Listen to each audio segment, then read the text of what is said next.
राज्य में दीर्घ वर्ष कार्यरत खुचुरा विक्रेता माने समस्त प्रतिकूल परिस्थितिर सामना करी राज्यर गरीब असहाय जनसाधारण को सरकार पक्षर प्रति मासरे जोगाई दि जाउथुबा सामग्री को सुचारू रूपे बंटन करि चलिछंती। मात्र गत कोरोना महामारी समय आज पर्यंत सरकार पक्षर दि जाइथिबा समस्त सामग्री सुचारू रूपे बंटन करथिले मध्य खुचुरा विक्रेता मानकु प्राय 31 मासर बंटन बाबद पारिश्रमिक दि जाई नाही। फल राज्यर खुचुरा विक्रेता माने नाही नथिबा असुविधार सम्मुखीन हेउचंती। निज हाथरू खर्च करी दुकान गृह भड़ा नेट खर्च सहायक मानक पारिश्रमिक मासिक विद्युत खर्च बहन करी बंटन व्यवस्था को चलाई रखिछंती। राज्य जोगाण मंत्री आरंभ करी जोगाण सचिव जोगाण निगम परिचालना निर्देशक पर्यंत समस्ते परिश्रम बाबद बकेया पारिश्रमिक देवार प्रतिश्रुति देई चलिथिले मध्य ताहा पालन हेउनाही। एणु राज्य में कार्यरत खुचुरा विक्रेता मानक दीर्घ दिनर एही न्याय्य दाबी प्रति मुख्यमंत्री दृष्टि आकर्षण करने सह तुरंत यहाकू पूरण करने को दाबी करिसेंती खुचुरा विक्रेता संघ।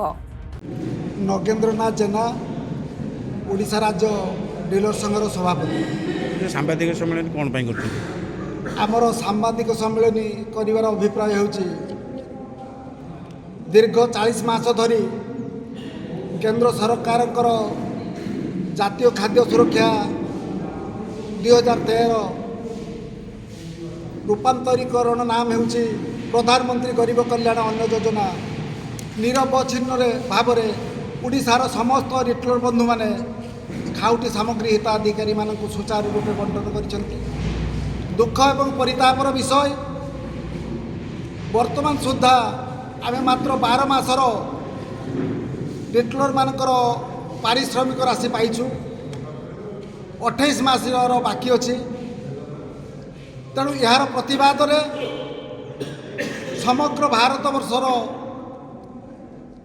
सर्वभारतीय रिटेलर महासंघ डिसेम्बर 1 रु कलापट्टी परिधान करी राज्य एवं केंद्र सरकार को जणै दउछु जे आमर हक प्राप्य प्रदान करंतु। आमर जो कार्यक्रम से पारिश्रमिक बहुत कम होउची। तेणु अलग राज्य जमी पारिश्रमिक वृद्धि करुचंती। गुजरात सरकार मास को 20,000 रिटेलर मानकर पारिश्रमिक राशि प्रदान करुचंती।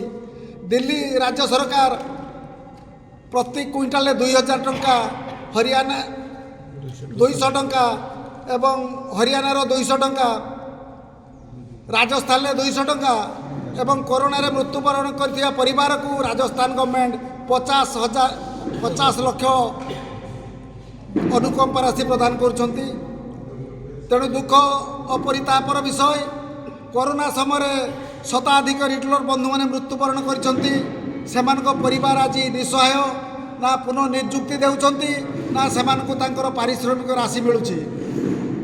तेणु गणमाध्यम प्रतिनिधि बंधुक जरिया विनम्रतार सह अनुरोध जे आमर समस्त बकेया पारिश्रमिक राशि तुरंत प्रदान करंतु एवं आमर कार्य अनुसार पारिश्रमिक राशि वृद्धि करंतु। सही बाबद रे आमर जनवरी 1 ठू समग्र भारत वर्ष रे रेशन सामग्री बंटन बंद करा जिवो।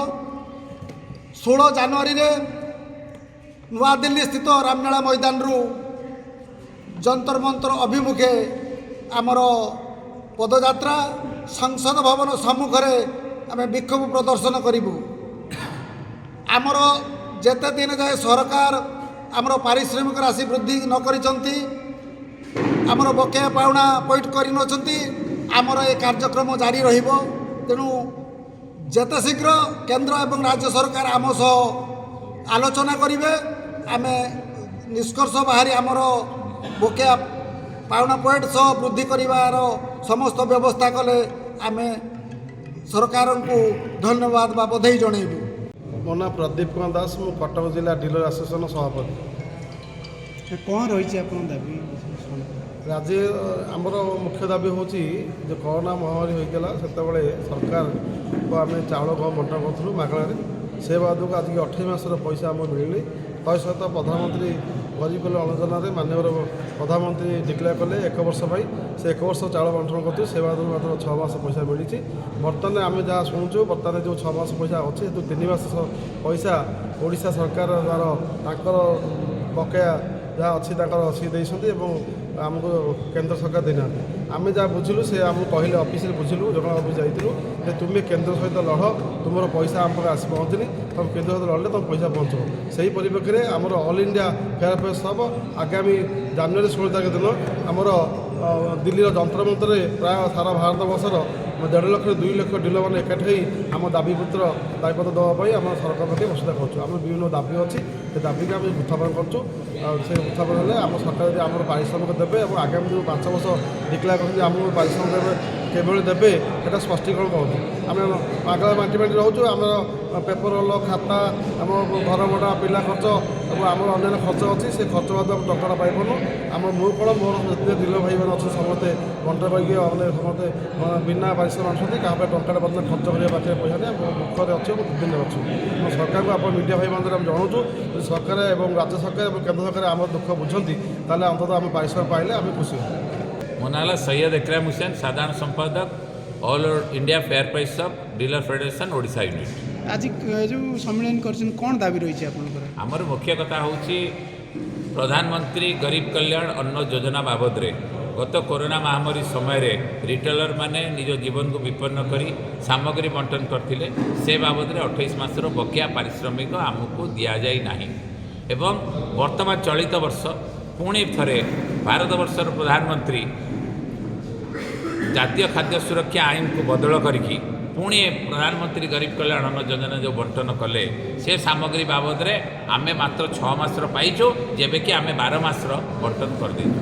ତା ଅର୍ଥ ହେଲା ଆମେ ବର୍ତ୍ତମାନ ପୂର୍ବରୁ 28 ମାସ ଏବଂ ଏବେ 6 ମାସର ଆମେ ପଇସା ପାଇଛୁ। ଏବଂ ଦ୍ୱିତୀୟ କଥା ହେଉଛି ଆମେ ରାଜ୍ୟ ସରକାର ପାଖରେ ଦାବି କରିଛୁ ଯେ ରାଜ୍ୟ ସରକାର ଖୁଚୁରା ବିକ୍ରେତାମାନଙ୍କୁ 25 ଲକ୍ଷ ଟଙ୍କାର ବୀମା ସୁରକ୍ଷା ଦିଆଯାଉ, ବିଜୁ ସ୍ୱାସ୍ଥ୍ୟ କଲ୍ୟାଣ କାର୍ଡ଼ ଆମକୁ ରିଟେଲରମାନଙ୍କୁ ପ୍ରଦାନ କରାଯାଉ। ତା ସହିତ ଆମେ ଦାବି କରୁଛୁ ଯେ ଆମର ଯେଉଁ ସନନ୍ଦ, ଆମର ଯେଉଁ ଲାଇସେନ୍ସ ଗୁଡ଼ିକ ରେନୁଆଲ୍ ହେଉଛି ସେଟା ବର୍ଷିକିଆ ପରିବର୍ତ୍ତେ 3 ବର୍ଷିଆ କରାଯାଉ। এইভাবে ভাবে আমি 8 দফা দাবি রাজ্য সরকার পাখে উপস্থাপন করছু। আমার আশা যে রাজ্য সরকার আম দাবিকে সুবিচার করবে এবং যদি এতে টালটু নীতি অবলম্বন করতে আমি বিভিন্ন সময় দৃষ্টি আকর্ষণ করছু, সরকার পাখে দাবি করছু। সরকার প্রতিশ্রুতি পর প্রতিশ্রুতি দিয়েছেন কিন্তু আমার পালন হয়ে নাই। আমি বাধ্য হয়েকি জানুয়ারি মাস 1, 2024 ঠারু সমগ্র পিডিএস সিস্টম को ओडिशा रे बंद करदेबू। आम आ जिनस उठाण करूँ ना कि बंटन करूँ ना। Bureau report, live live Odia.